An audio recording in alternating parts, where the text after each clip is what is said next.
నమస్తే, welcome to Liya news. Excise శాఖ అధికారుల తనిఖీల్లో పట్టుబడ్డటువంటి కల్తీ మద్యాన్ని ఆయన పార్టీకి అనుకూలంగా మార్చుకునేందుకు జగన్మోహన్ రెడ్డి శతవిధాలా ప్రయత్నాలు చేశారు. కానీ ఇవేమీ ఫలించినట్టు కనిపించట్లేదు. అదే చర్చ ఇప్పుడు ప్రజల్లో నడుస్తోంది. ఎందుకు అంటే అసలు కల్తీ మద్యాన్ని పట్టుకుంది ప్రభుత్వం తరపునటువంటి ఎక్సైజ్ అధికారులు. అలాగే పట్టుబడిన తర్వాత పేర్లు టీడీపీ నాయకులకు వినిపిస్తే సస్పెండ్ చేసింది టీడీపీ పార్టీ. దీనికి సంబంధించి కఠిన చర్యలు తీసుకోవాలని కూడా చంద్రబాబు గారు ఆరోపించారు. ఇక్కడ ప్రభుత్వం తప్పు ఎక్కడ కనిపిస్తుంది? కానీ ఒక్క జగన్మోహన్ రెడ్డి గారికి మాత్రం దీంట్లో చంద్రబాబు గారు లోకేష్ హస్తం ఉన్నట్టు కనిపిస్తోంది. అదే ప్రజలకు చెప్పేందుకు ఆయన రకరకాల ప్రయత్నాలు చేశారు. మరి ఎట్టకేలకు దీనిలో అయితే ఫైనల్లీ పోలీసులు అయితే వైసీపీకి సంబంధించిన నాయకులే ఉన్నారు అని చెప్పి డిక్లేర్ చేయడం జరిగింది. అలాగే దానికి సంబంధించి కొంతమందిని అరెస్ట్ కూడా చేశారు. మరి ఇప్పుడు జగన్మోహన్ రెడ్డి గారు ఏం సమాధానం చెప్తారు దీనికి? అలాగే ఇప్పుడు ఎవరైతే టీడీపీ ఇన్ఛార్జిగా ఉన్నటువంటి జయచంద్రారెడ్డి వైసీపీ మనిషి అని చెప్పి తెలుస్తోంది. ఇది ఒక పక్కా ప్లాన్ ప్రకారమే ఆయన్ని పార్టీలోకి పంపించినట్టు కూడా తెలిసిన నేపథ్యంలో మరి ఇప్పుడు వైసీపీ దీనికి సమాధానం చెప్పాల్సిన అవసరం కూడా వచ్చింది అంటున్నారు. అసలు ఈ కల్తీ మద్యం ఏంటి, దీనికి సంబంధించి నిజాలు తెలుసుకునే ప్రయత్నం చేద్దాం. మనతో పాటు ఉన్నారు సీనియర్ జర్నలిస్ట్ దుర్గా కుమార్ గారు. నమస్కారం సార్. నమస్కారం మా గోవర్ధని, మన వీక్షకులు కూడా. సార్, కల్తీ మద్యం పట్టుబడితే ఇప్పటి వరకు వైసీపీ రకరకాల ప్రయత్నాలు చేస్తోంది. లిక్కర్ స్కామ్ లాగానే చంద్రబాబు గారు లోకేష్ గారు కూడా కల్తీ మద్యాన్ని తయారు చేపిస్తున్నారు. ఇవేవైతే డబ్బులు ఉన్నాయో డైరెక్ట్గా చంద్రబాబు గారికి వెళ్తున్నాయని చెప్పేందుకు మనం చూస్తూనే ఉన్నాం 2-3 రోజుల నుంచి. కానీ ఈ రోజు ఏంటి, మరి కొడాలి శ్రీనివాసరావు అనే వ్యక్తిని అరెస్ట్ చేశారు. ఆయనేమో మరి వైసీపీకి సంబంధించిన ఆయన అంటున్నారు. మరి జగన్మోహన్ రెడ్డి ప్రయత్నాలు మొత్తం బూమరాంగ్ అయ్యాయి అంటున్నారు. మీరేం చెప్తారు? అసలు ఏం జరిగిందంటారు? అంటే ఇది బూమరాంగ్ అవటానికి ఏంటంటే కారణం, దీనికి మనం కొంచెం గతంలోకి వెళ్ళాలమ్మా. ఈ ఇన్సిడెంట్ గతంలో నక్సలైట్లు ఎవరన్నా రాజకీయ నాయకుల్ని లేపేయాలనుకుంటే వాళ్ళు చాలా ముందుగానే వ్యూహాత్మకంగా ముందస్తుగానే మందు పాత్రలు అమర్చేవాళ్ళు. అంటే రోడ్డు నిర్మాణాలు జరుగుతున్న టైంలోనే అక్కడ పనిచేస్తున్న వర్కర్స్ని, కాంట్రాక్టర్స్ని మచ్చిక చేసుకుని అక్కడ ముందుగా ఒక మందు పాత్రని అంటే టిఫిన్ బాక్సుల్లో పెట్టేసి ఆ నిర్మాణం పూర్తి అయిపోతుంది. పైన తారు రోడ్డు కూడా వేసేస్తారు. అసలు ఎవరికి కూడా తెలియదు. దాన్ని కొన్ని సంవత్సరాలు కూడా ఉంటుంది. అది ఎప్పుడు అవసరమైతే అప్పుడు పేల్చుకుంటారు. అది వ్యూహాత్మకంగా, అది నక్సలైట్లు చాలా బందోబస్తుగా చేస్తారు వ్యూహాత్మకంగా. అట్లా మనం చెప్పుకోవాలంటే గట్కేశ్వర్ దగ్గర గతంలో మాజీ హోంమంత్రి ఎలిమినేట్ మాధవరెడ్డి గారు, ఆయన్ని కూడా అలాగే హతమార్చారు. ఆయన చాలా కాలం ఆ రోడ్లో వస్తానే ఉన్నాడు. కానీ ఒకానొక సందర్భంలో ఇక మాధవరెడ్డి గారిని ఎలిమినేట్ చేయాలని, అంటే లేపేయాలని ఒక వ్యూహం పెట్టుకున్నప్పుడు వాళ్ళు ఆ రిమోట్ ల్యాండ్ మైన్ను ఉపయోగించారు. చాలా షాక్ అయిపోయారు. అంటే గట్కేశ్వర్ అనేది జస్ట్ సిటీకి కోత వేటు దూరంలో ఉంటుంది. ఆయన అటు భువనగిరి వైపు నుంచి వచ్చేస్తున్నారు పొద్దున పూట.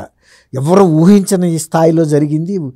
అప్పుడు సమైక్య ఆంధ్రప్రదేశ్ ఉలిక్కిపడింది. అంటే అంత పెద్ద రాజకీయ నాయకుడిని ఇంత వ్యూహాత్మకంగా అంత ముందు చూపుతో ఒక ల్యాండ్ మైన్ పెట్టి ఎవరు కూడా అనుమానించలేకుండా వాళ్ళు రిమోట్లో అక్కడ పొదల్లో కూర్చుని అది నొక్కి పేల్చేశారు. అట్లాగే ఇంకొక సంఘటన, అంతకన్నా పెద్ద సంఘటన అంటే ఈసారి ముఖ్యమంత్రి అప్పుడు చంద్రబాబు నాయుడు గారిని కూడా అట్లాగే ఎలిమినేట్ చేయడానికే అంటే లేపేయాలని మందు పాత్ర అలిపిరి రోడ్డు నిర్మాణం జరుగుతున్న సందర్భంలో అక్కడ కూడా పెట్టారు. అది అప్పటికప్పుడు ఆయన వస్తున్నప్పుడు ముందుగా పెట్టింది ఏం కాదు. అది లేకపోతే అంత 2 రోజులు ముందు పెట్టింది కాదు. ఎప్పుడో పెట్టుంచి ఆ రోడ్డు నిర్మాణంలో ఎప్పుడు ఎవరికి ఉపయోగించాలో కూడా వాళ్ళు నిర్ణయించుకోవాలి. అప్పుడు చంద్రబాబు నాయుడు గారికి స్పాట్ పెట్టాలని పెట్టారు. పెట్టినప్పుడు కూడా అది బుల్లెట్ ప్రూఫ్ కారు అంబాసిడర్, చాలా హెవీగా ఉంటుంది అనమాట.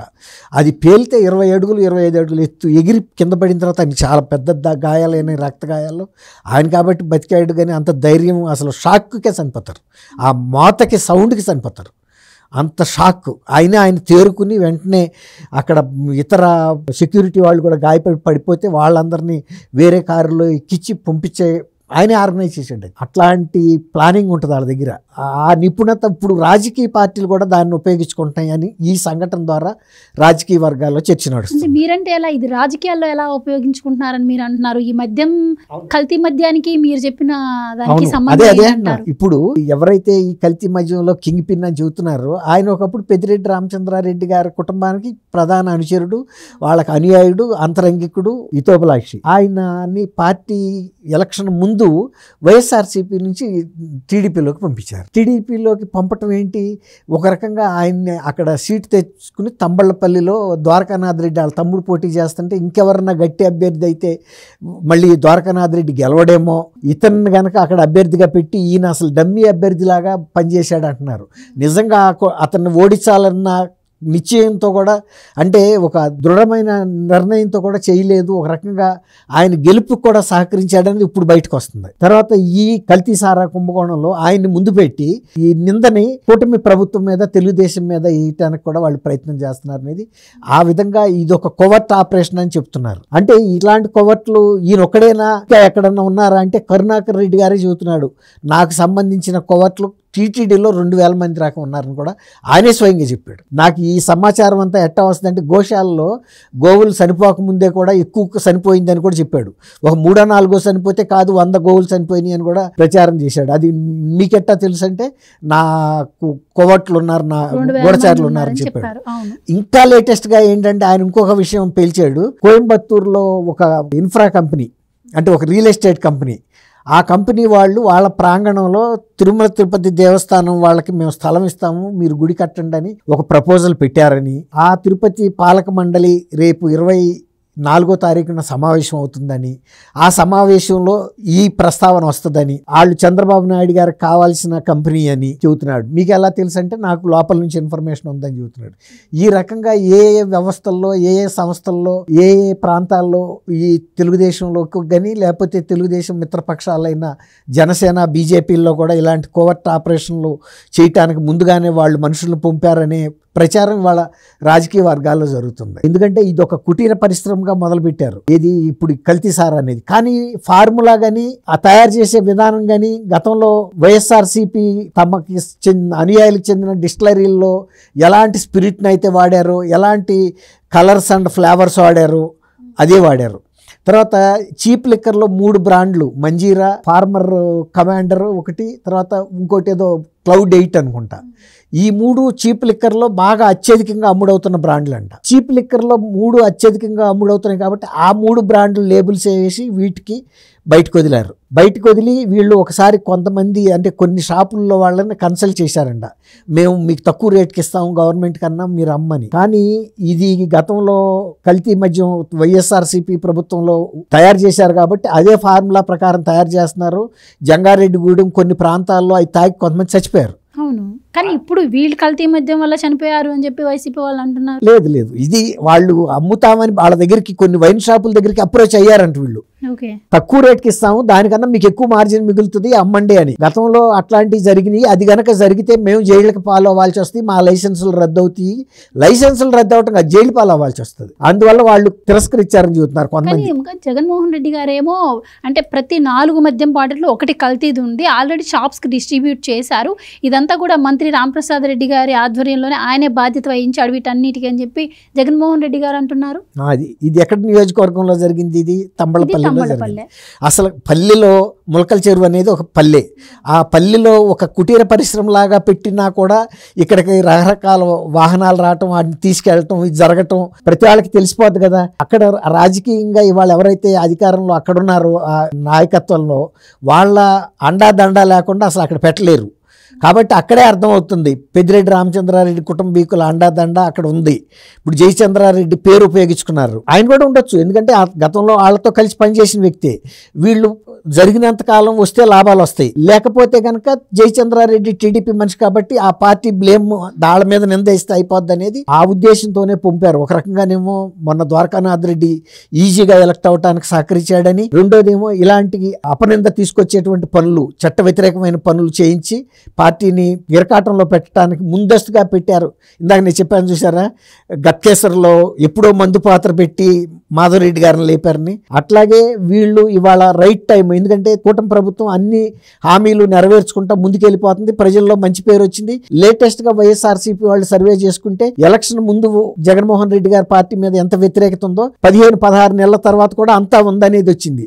కాబట్టి ఈ టైంలో ఈ నింద అదే కూడా మళ్ళీ లిక్కర్ వీళ్ళే చేశారు, మేము చేయటం కాదు కుంభకోణాన్ని. ఆ లిక్కర్ కుంభకోణాన్ని నుంచి దృష్టి మళ్లించడానికి ఈ ప్రభుత్వం కూడా లిక్కర్ కుంభకోణం, ఇప్పుడు ఆ లిక్కర్ కుంభకోణం కనుక ఈ ప్రభుత్వం చేయదలుచుకుంటే భారీ ఎత్తున చేయొచ్చు. ఎట్లా అంటే వీళ్ళలాగానే డిస్టిలరీలోనే తయారు చేయించి వీళ్ళు ఏదైతే రూట్ చూపించారో ఆ రూట్లోనే పంపించేస్తే అసలు గొడవ లేదు కదా. భారీగా చేసేది ఏదన్నా నేరం చేసేటప్పుడు ఎట్టాగూ శిక్ష పడుతుంది అనుకున్నాడు, పెద్ద నేరమే చేయాలి. పిక్ పాకెటింగ్ చేసినా అదే నేరం, హత్య చేసిన అదే నేరం అన్నప్పుడు హత్య చేయటం బెటర్ కదా. పిక్ పాకెటింగ్ కూడా ఊరి శిక్ష పడేటప్పుడు ఇదెందుకు చేయాలి ఈ చిన్న నేరం? తర్వాత తెలుగుదేశం అసలు నాయకులు ఎవరైనా చేశారు ఈ పని? కొత్తగా వచ్చిన వ్యక్తి ఎవరైతే ఉన్నాడో వాళ్ళు చేశారు. వాళ్ళని అంటే రిమోట్ కంట్రోల్ అంతా వీళ్ళ చేతిలో ఉంది. అందువల్ల ఈ ప్రభుత్వాన్ని ఏ కారణంతో అయితే వైఎస్ఆర్సీపీ ప్రభుత్వం మీద కేసు పెట్టి ఇంత పెద్దలను అరెస్ట్ చేసి జైల్లో పెడుతున్నారు, వీళ్ళు కూడా అదే తప్పు చేశారని ప్రజల్లో ఒక అపనింద వేయాలని దురుద్దేశంతో చేశారు అనేది ఇప్పుడు నేను ఇంతకు ముందు చెప్పాను చూసారా, మందు పాత్రలో. మీరు ఇప్పుడు అనేది జయచంద్రారెడ్డి అనే వ్యక్తి వైసీపీ పెట్టిన ల్యాండ్ మైన్ అదే అన్న ఇప్పుడు పొలిటికల్ సర్కిల్లో చర్చ అదే జరుగుతుంది. నక్సలైట్లు ఏమో మందు పాత్రలు టిఫిన్ బాక్సుల్లో పెడితే వీళ్ళు మనుషుల రూపంలో వాళ్ళ ప్రతినిధులను తీసుకొచ్చి ఈ పార్టీల్లో ప్లాంట్ చేస్తున్నారు. ఎప్పుడు కావాలంటే అప్పుడు రిమోట్ తో పేలుస్తున్నారు. అట్టా రిమోట్ గా పేలిన కుంభకోణమే ఈ కొత్త ఆరోపణ. అది మద్యం. అట్లా చిన్నగా ఎందుకు చేస్తారు? చేస్తే భారీగా చేయాలి. ప్రభుత్వం నిజంగా కనుక తెలుగుదేశం ప్రభుత్వం ఉంటే వైఎస్ఆర్సీపీ చూపించిన రూట్లు ఉన్నాయి, తర్వాత వాళ్ళు పెట్టిన విధానం ఉంది, ఆ విధానాన్ని మార్చకుండా ఉంటే చాలు కదా. వాళ్ళు ఎంత సంపాదించారో ఈ 5 ఏళ్లలో వీళ్ళు కూడా అంతా సంపాదించవచ్చు. కానీ వచ్చిన వెంటనే ఆ విధానాన్ని రూపుమాపి పారదర్శకంగా ఉండే విధంగా మళ్ళీ పాత బ్రాండ్లు, రిపీటెడ్ బ్రాండ్లు, ప్రపంచవ్యాప్తంగా దేశవ్యాప్తంగా వాడుతున్న బ్రాండ్లలో పేరున్న బ్రాండ్లనే పెట్టారు కదా. అదే కనుక డబ్బు సంపాదనే కనుక తెలుగుదేశం లోకేష్ గారు, చంద్రబాబు నాయుడు గారు వీళ్ళందరూ కనుక ఉండుంటే చక్కగా పాత విధానం వాళ్ళు పెట్టిన పొయ్యే ఉంది, అందులో వంట చేసుకుంటే అయిపోతుంది కదా. ఆ పొయ్యిని ఎందుకు కొలచాలి? అక్కడే తెలిసిపోతుంది. వైఎస్ఆర్సీపీ వాళ్ళు కావాలని జయచంద్రారెడ్డిని ఉపయోగించి దీన్ని కూటమి ప్రభుత్వాన్ని ప్రజల ముందు అబాస్పాలు చేయడానికి పెట్టిన ఒక ల్యాండ్ మైన్ అనేది. ఇది లిక్కర్ మైన్ అన్నట్టు. అంతే తప్ప నిజమైన కుట్ర కనుక కూటమి ప్రభుత్వం కనుక డబ్బు సంపాదించాలి గతంలో లాగా అనుకుంటే డిస్టిలరీస్నే చేసేసి డైరెక్ట్గా సప్లై రాజమార్గం ఉండగా దొడ్డి మార్గంలోంచి ఎవడెళ్తాడు? చేతిలో గొడ్డలే ఉంటే బ్లేడ్తో దాడి చేయాల్సిన అవసరం ఉండదు కదా. బాగా చెప్పారు. ఇప్పుడు అది ఈజీ, చేతికి మట్టి కాకుండా ఇప్పుడు ఆ బ్లేడ్తో ఎవడు చేస్తాడు? కాబట్టి అక్కడే తెలిసిపోతుంది. అది కేవలం వైఎస్ఆర్సీపీ వాళ్ళు వ్యూహాత్మకంగా చేసిన ప్రయత్నం. ఇప్పుడు మిగిలిన మిత్రపక్షాలన్నీ కూడా ఈవెన్ తెలుగుదేశంతో సహా అంతర్గతంగా సమీక్ష చేసుకోవాలి, శానిటైజ్ చేసుకోవాలి. అప్పుడు కరోనా వచ్చినప్పుడు చేతులు కాళ్ళు ఎవరైనా చుట్టాలు వచ్చినా కానీ మనం అంతా క్లీన్ చేసి లోనకి తీసుకొచ్చేవాళ్ళం కదా స్ప్రే కొట్టి. అట్లాగే ఇప్పుడు కొత్తగా ఎన్నికల ముందు చేరిన వ్యక్తుల మీద నిఘా ఉంచాలి, వాళ్ళ కార్యకలాపాల పట్ల కూడా జాగ్రత్తగా ఉండాలి. లేకపోతే ఇట్లాంటి అపనిందలు అయితే పడాల్సి వస్తుంది. ఇప్పుడు వినాయక చవితి రోజున శ్రీకృష్ణుడు ఏదో చంద్రుడిని చూసి నీలాప నిందలు పడ్డట్టు ఈ చంద్రబాబు నాయుడు గారికి కూడా ఇలాంటి నీలాప నిందలు పడే సందర్భం వచ్చింది, పడ్డాడు. థ్యాంక్ యూ అమ్మా గోవర్ధని. మనం please subscribe to Leo news for more videos.